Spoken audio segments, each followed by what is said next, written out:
தலை படம்லாம் தலை ஃபேமிலியாக பார்க்க வேண்டிய படம் தான் தலை. படத்தோட ப்ளஸ் பார்த்தீங்கன்னா வந்து மண் சார்ந்த மக்கள் சார்ந்த படம் கதையாக இருக்குது. ஒரு எளிய மனிதன் எப்படி வந்து கபடி விளாட்னா அதில் என்னென்னா பாதிப்பு வரும், அதில் என்னென்னா பிரச்சனை வரும், அதெல்லாம் மீறி எப்படி அவன் வந்து ஒரு இந்தியா அளவில் போராடுறது தான் படத்துடைய கதையை. எவ்வளோ படம் கிரிக்கெட் பற்றி எடுக்கிறாங்க, கபடி பற்றி எடுத்தால் கூட இந்த மாதிரி படம் வந்து எப்படி சொல்லிட்டோம், ஒரு எளிய மக்களுக்கான படம், எல்லாருக்கான ஒரு படம் தான் அந்த படம். அந்தமாரி கபடிக்கு வந்து கவர்மெண்ட் வந்து அதிகம் வந்து முக்கியத்துவம் தரணும்னு சொல்லிட்டு சொல்லிக்கிறேண்ணா. நான் அதெல்லாம் தென் மாவட்டத்தில் நடந்தது. நான் அது அதுதான் எனக்கு கரெக்டாக தெரியல, எனக்கு வரலாறு தெரியாமல் பேச சொல்லுவது. அதனால் அது தென் மாவட்டத்தில் வந்து சம்பவம்ன்றாங்க. நம்ம அது மாதிரிலாம் நடந்துருக்குதான்றது நம்ம தெரியல. யூடியூப்பில் போட்டால் அது ஆமாம், நான் வெட்டுற போது குத்தும் போதுலாம் உயிரோட என்னென்னா முக்கியம், அதெல்லாம் பார்க்க ரொம்ப கஷ்டமாக வரும். அப்படிலாம் நடந்திருக்கும் போது அது உண்மையாக என்ன திரும்பி அவசரம் ஏதாவது மாற்றியம் பண்ணியிருக்காங்கன்றது தெரியல எனக்கு. இப்போ நான் போய் யூடியூப்பில் சர்ச் பண்ணி பார்ப்போம் யார் என்ன பண்ணிக்கிறாங்க. அதுமாதிரி ஒரு நம்மள ஒரு கேள்வி எழுப்புது, இதுமாதிரி தலைவர்லாம் இருந்தாங்களா, அதுமாதிரி இருந்திருக்குதா, அதுமாதிரி நடந்திருக்குதா, இவர் என்ன பண்ணாரா என்ன பண்ணாரா, அவரை பற்றி நம்ம தெரிஞ்சுக்க வந்து ஒரு எப்படி சொல்கிறோம், அந்த படம் வந்து ஒரு நல்லதே கெட்டதோ வரலாறு தெரிஞ்சுக்கிறது வந்து படம் வந்து ஒரு செம்மையாக பண்ணிக்கலாம். லாலு அமீர் பசுபதிண்ணா 3 பேரும் செம்ம ஆக்டிங்ண்ணா, வரலாம். அது மாதிரி துருவம் நல்லா பண்ணியிருக்காப்புல. துருவ் வந்து கண்டிப்பாக தெரியுதுண்ணா. அவர் வந்து ஒரு அமெரிக்காவில் படிச்சுன்னு சொன்னாங்க, அது மாதிரி தெரியல. அவர் பார்த்தா அவர் திருநெல்வேலியை சார்ந்தவராக இருக்கார். அதுமாதிரி அவங்க பேசுகிற ஸ்லாங் ஃபுல்லாகவே அந்த எமோன்றாங்க, அம்மானுவாங்க எமோன்றாங்க, அந்த ஸ்லாங் ஃபுல்லாக அந்த திருநெல்வேலி மாவட்டத்தில் எப்படி பேசுவாங்க, அது வந்து அப்படியே எல்லா இடத்துலையும் வாத்தியாரும் சரி, கடையில் வேலை செய்யணும் சரி, எல்லாமே அதே ஸ்லாங்காக பேசிக்கிறாங்க. ஒரு ஆதிர் வந்து ஊக்கப்படுத்துவார், வாடா மேலே வாடான்ற மாதிரி ஒரு ஆதிர் தான் ஒருத்தன் வழிபடுத்துவான் மாணவன்றது வந்து படத்தில் காமிச்சிருக்காங்க. வேறு லெவல்லாம் பாடம், அதான் அறிவு மேடம் ஒரு பாட்டு படிக்கிறாங்க. அந்த பாட்டு செம்மையாக இருக்குது. 5 படமும் யார் இருந்தாங்க தெரியல, மாரிஸ் சொன்னாங்க. 5 படமும் சூப்பராக இருக்குண்ணா. அதான் மண் சார்ந்த மக்கள் சார்ந்து எல்லா லொக்கேஷனும் கிராமம், அந்த ஆடு மாடு, அந்த மழை, அந்த தண்ணி, அந்த வாத்து, அந்த இதெல்லாம் காட்டுற போது எப்படி சொல்கிறாங்க, அதான் நம்மளுக்கு ரொம்ப கனெக்ட் ஆகுதுண்ணா அந்த படம். தீபாவளி ஒரு வார்த்தை இருக்கும். கண்டிப்பாண்ணா. சைமன் வந்து ஒரு ஒர்த்தாக இருக்கும். எப்படி வந்து விக்ரம் சேது ஒரு படம் வந்து பெரிய மாற்றத்தை கொண்டுச்சா, அதுமாதிரி வந்து இந்த படம் வந்து துருவுக்கு வந்து ஒரு பெரிய மாற்றத்தை அடுத்து துருவு போவாப்புல. படம் சூப்பராக இருக்குது ப்ரோ, எனக்கு ரொம்ப பிடிச்சிருக்கு. மற்றவங்களுக்கு எப்படின்னு தெரியல, நான் வந்து எதிர்பார்த்ததை ஃபுல்ஃபில் பண்ணியிருக்கு இந்த படம். யார் படமா ப்ரோ? மாரி செல்வராஜ் படம் பாருங்க, இல்லை துருவ் விக்ரம் பேச ஒரு படம் இருக்காங்க. இல்லை, மாரி செல்வராஜோட யூனிவர்ஸில் துருவ் விக்ரம் ஒரு கபடி பிளேயரோட பயோகிராஃபியை கொண்டு போகிறார், அவ்வளோதான். கம்ப்ளீட்டாக இது மாரி செல்வராஜோட யூனிவர்ஸ் தான். ஏன்னா இந்த மாதிரி ஒரு லெஜெண்டரி டிரெக்டர்ஸால் தான் இந்த மாதிரி ஒரு கதையை ஹேண்டில் பண்ண முடியும். ஏன்னா சென்சிட்டிவான மேட்ரு இருக்குது படத்தில். கொஞ்சம் மிஸ் ஆயிருந்தால் கூட படத்தை தடை பண்ணுங்கன்னு 2 குரூப் அடிச்சிட்டு இருப்பாங்க சவுத்தில். ஆனால் அதை அவ்வளோ நீட்டாக அழகாக சூப்பராக எடுத்துருக்கிறேன். துருவ் விக்ரமோட உழைப்பு எப்படி இந்த படத்தில் எப்படி தெரியும்? ஏன்னா இதான் தன்னோட முதல் படம் அப்படின்னு நினச்சிங்க அப்படின்னு அவரே சொல்லியிருக்காரு. ஆமாம், அது எப்படி ஸ்க்ரீனில் எப்படி? துருவ் விக்ரம் இப்போ நம்ம பார்க்குறது மிகப்பெரிய நடிப்பு. இன்றைக்கி அவர் கூட வந்த படங்கள், போட்டி படங்களில் கூட அந்த நடிகர்கள் இப்படி நடிப்பாங்களான்னு எனக்கு தெரில. ஆனால் துருவ் விக்ரம் வந்து மிகப்பெரிய நடிப்பை வந்து காமிச்சிருக்கிறாரு. அவங்க அப்பாவை வந்து சேதுவில் நம்ம பார்த்துருப்போம்ல, அந்த மாதிரி ஒரு நடிப்பை லைட்டாக காமிச்சிருக்கிறாரு. இது வந்து சாம்பிள். இன்னும் அடுத்தடுத்து வரப்போகிற படத்தில் துருவ் விக்ரம் தமிழ் சினிமாவின் மிகச்சிறந்த ஒரு நடிகர்களில் துருவ் விக்ரமுடைய பெயர் இருக்கும். அப்படி ஒரு நடிப்பு. 2 அரசியல் தலைவர்களாக லாலும் அமீரும் பண்ணிக்கலாம். அவங்க கேரக்டர் சூப்பராக இருக்கு ப்ரோ.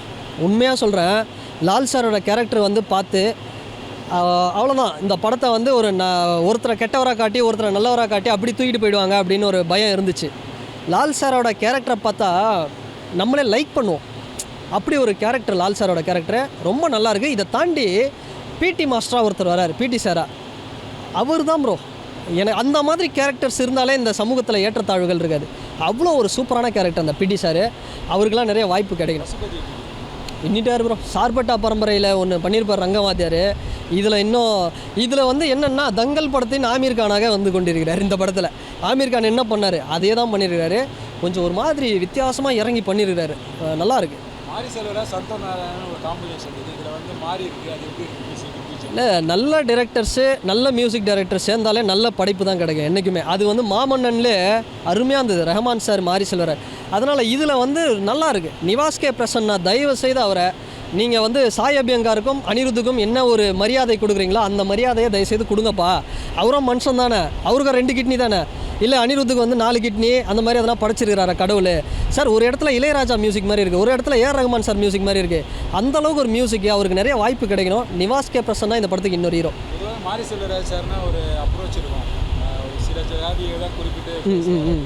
இதில் பார்த்தீங்கன்னா 2 அரசியல் தலைவர் ஜாதி தலைவருக்கும் சமமாக காட்டியிருக்காரு. ஆமாம், ரொம்ப கெட்டவங்களா இல்லை நல்லவங்களா காட்டியிருக்காரு. இது அப்ரோச் எப்படி மாறி? இப்போது இது வந்து ஒரு விமர்சனம், ஒரு முத்திரை தான் பிரதர். இது மாரி செல்வராஜனா இப்படி, ரஞ்சித்னா இப்படி கிடையாது. இஸ்லாமியர்களுடைய பிரச்சனையை நான் படமாக எடுக்கிறேன்னா நான் ஒரு இஸ்லாமியனாக தான் இருக்கணுன்ற வேண்டிய அவசியம் கிடையாது. அதை கமல் சார் அழகாக ஹேண்டில் பண்ணியிருப்பார். அதனால் 2 ஜாதி தான் ப்ரோ, ஒன்று முற்போக்கு, இன்னொன்று பிற்போக்கு. இதில் நம்ம எந்த குரூப்பில் இருக்கிறோம் அவ்வளோதான். இதை விட்டுட்டு அவர் என்ன சாமி கும்பிட்றாரு, அவர் என்ன சாப்பிட்றாரு, அவர் எந்த குரூப்பை சேர்ந்தவர், இந்த ஆராய்ச்சி வேண்டாம். நீ வரியா வா, கண்ணை மூடிட்டு வா. நான் அப்படி தான் வரேன் எல்லார் படத்துக்கும் தேட்டரு. அவர் என்ன கம்யூனிட்டி இதெல்லாம் நான் பார்த்து வரல, அவர் என்ன ரிலீஜன் இதெல்லாம். வரியா வா, அவர் என்ன நல்ல விஷயத்த சொல்கிறத எடுத்துக்கோ. அது தப்பாக இருக்கா, அதை நான் ஒரு நாகரிகமான முறையில் விமர்சனம் பண்ணுங்கள். அது மாரி செல்வராஜ் மேலே வைக்க வேண்டிய விமர்சனமே கிடையாது. நல்ல ஒரு படம், பார்த்துட்டு நீங்கள் குறை சொல்லுங்கள். படம் பார்க்காமலே ஃபேஸ்புக்கில் கமெண்ட் போடுறது தப்பு. ஏன்னா இப்போது ஆப்வியஸாக படம் மிக்ஸ்டு ரிவ்யூன்னு சொல்லுவாங்க ஆனால் மாரி செல்வராஜ் படமோ ரஞ்சித் படமோ மிக்ஸ்டு ரிவ்யூஸ் இல்லைனா தான் பிரச்சனை. ஆப்போசிட்டில் இருக்கிறவங்க பிரச்சனை பண்ண தான் அவங்க படமே எடுக்கிறாங்க. அவங்க ஒரு கழகக்காரர்கள். அதை பண்ணி டிஸ்கஸ் பண்ணி பேசணும். டிஸ்கஷனில் ஒரு 2 பேர் மாறுவானு தான் அவங்க நம்புகிறாங்க. அது கண்டிப்பாக நடத்திக்கிட்டே இருப்பாங்க. வெறுமனே அவங்க 2 பேரை பார்த்து பயப்படாதீங்க. அவங்க பின்னாடி ஒரு 200 பேர் வந்துன்னே இருக்காங்க. யாருக்கான படமாக இருக்கும்? சமூகத்துக்கான படம். இது ஒரு குறிப்பிட்ட சமூகத்துக்கான படம் இல்லை, தமிழ் சமூகத்துக்கான படம். நம்மளை ஒடுக்குறவங்க உண்மையாலே யாருன்னு காமிச்சிருக்க ஒரு படம். நம்மளுக்குள்ளேயே சண்டை போட்டுன்னு நீங்கள் ஒன்றும் பண்ண போகிறது இல்லைன்னு திருப்பி சொல்லிகிட்டே இருக்க ஒரு படம். அவங்க எப்பயுமே இதை தான் சொல்லிகிட்டே இருக்காங்க. அது ஏன் மற்றவங்களுக்கு அது புரிய மாட்டேன்னு தெரில. பட் இந்த படத்தில் இன்னும் நல்லா ஹார்டிட்டிங்காக சொல்லியிருக்காரு. நம்மளுக்கு எல்லாம் மேலே ஒருத்தர் இருந்து எல்லாத்தையும் பண்ணினே தான் இருக்கான். நீங்கள் இங்கே அடிச்சிட்டு ஒரு யூஸும் இல்லைன்னு சொல்லிட்டே தான் இருக்காங்க. நம்ம 2 பேர் சேர்ந்தால் தான் இங்கே எல்லாமே வெற்றி பெற முடியும்ன்றன்னு சொல்கிறாங்க. தீபாவளியை பொறுத்த வரைக்கும் பெரிய நடிகர்கள் படம் தான் வரும். இந்த வாட்டி பார்த்தா யங்ஸ்டர்ஸ் படம் தான் வந்திருக்கு. தீபாவளிக்கு மக்கள் தேட்டருக்கு வருவாங்கன்னு நினைக்கிறேன். கண்டிப்பாக வருவாங்க. தீபாவளி பெரிய நடிகர்களுக்காக வராங்களோ இல்லையோ, அவங்க குடும்பமாக ஒரு படத்தை செலிப்ரேட் பண்ண வராங்கன்னு நான் நம்புகிறேன். இத்தனை வருஷமாக அப்படி தான் இருந்திருக்கு. இத்தனை வருஷமாக அந்த ஸ்கோப்பை பெரிய நடிகர்கள் எடுத்தாங்க. இனிமேல் பெரிய நடிகர்களுக்கு இவங்கள தான் இருப்பாங்க நான் நம்புகிறேன். ஒருத்தர் அரசியல் போயிட்டார், இன்னொருத்தர் கார் ஓட்ட போயிட்டார். ஸோ அவங்க 2 பேரோட பாதையில் வெற்றி அடையிட்டோம். இவங்களோட பாதையில் வெற்றி அடைவாங்க நம்புகிறேன்.